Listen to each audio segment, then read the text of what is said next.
नमस्कार, आज आहे 7 मे आणि आपण बघत आहात निफ्टी बँकचा चार्ट. लाईव्ह मार्केट सुरू आहे. मार्केट सध्या चालू आहे 48,860 वर आणि इथे ही जी कॅन्डल दिसत आहे 48,884ला या ठिकाणी मी सेल केलेला आहे.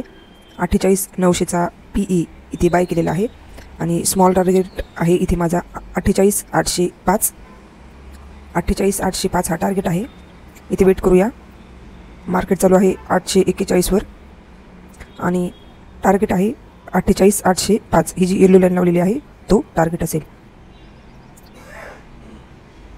या ठिकाणी वेट करूया टार्गेट कंप्लीट होईपर्यंत.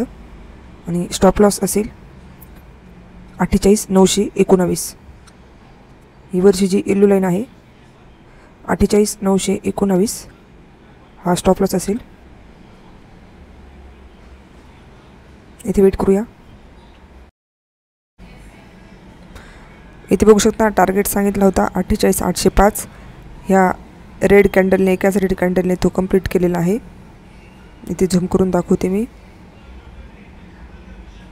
48,805 या ठिकाणी हा टार्गेट इथे कंप्लीट झालेला आहे आणि मार्केट टार्गेट जो सांगितला होता त्याच्या खाली पण आलेले आहे. इथे बघू शकता 48,684 पर्यंत मार्केट आलेले आहे आणि सांगितलेला टार्गेट इथे कंप्लीट झालेला आहे.